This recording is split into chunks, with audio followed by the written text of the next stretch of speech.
Aşağı gel buraya.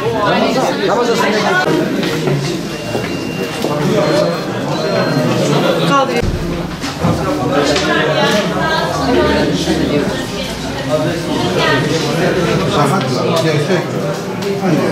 Kendimkini versen olur. 400 olsun.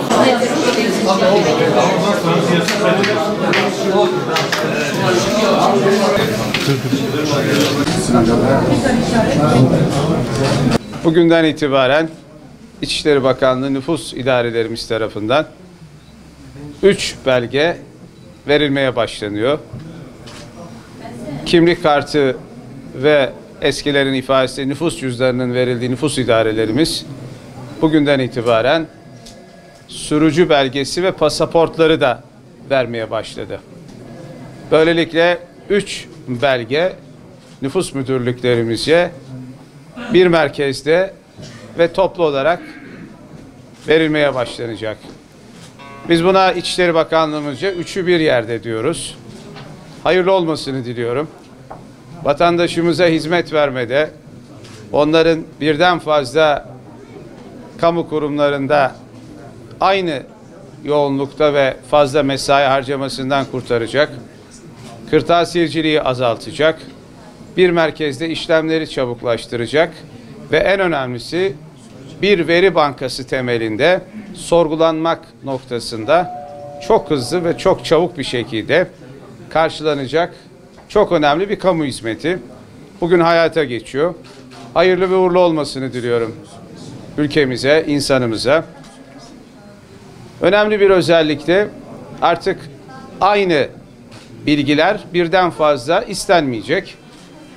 Bir kez nüfus müdürlüklerimize başvuran vatandaşlarımız bir belge için parmak izi ve biyometrik bilgileri verdiğinde diğer bütün bilgiler veya diğer bütün belgeler içinde aynı bilgiler kullanılacak. Dolayısıyla birden fazla işleme vatandaşımızı yoracak bir sürece de ihtiyaç duyulmayacak. Bu noktada Diyarbakır'ımızda da nüfus idarelerimizde bugüne kadar Emniyet Müdürlüğümüzün verdiği sürücü belgesi ve pasaportlar bugünden itibaren nüfus müdürlüklerimizde verilmeye başlandı. Vatandaşlarımız nüfus dairelerimize Alo 199 çağrı merkeziyle internet üzerinden randevu alarak çok acil ve çok zorunluysa ve bunlara da dönük bir başvurusu olmamışsa doğrudan da gelerek her halükarda hizmet alacak. Nüfus dairelerimizde işlem ve buna talep olarak her gün 18.30'a kadar mesai yapıyoruz. Ayrıca cumartesi de sabah 9'da 14.30'a kadar yine nüfus dairelerimiz açık. Bu talebe bağlı olarak saatler değişebilir ama şu an itibariyle bir sıkıntımız, bir yoğunluğumuz görülmüyor.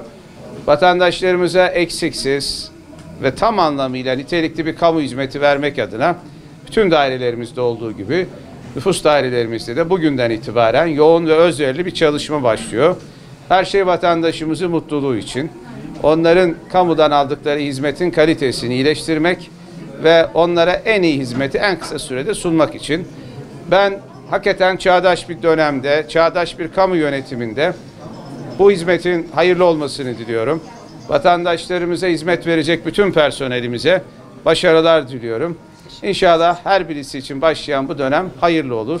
Bu duygu ve düşüncelerle hepinizi sevgi ve saygıyla selamlıyorum.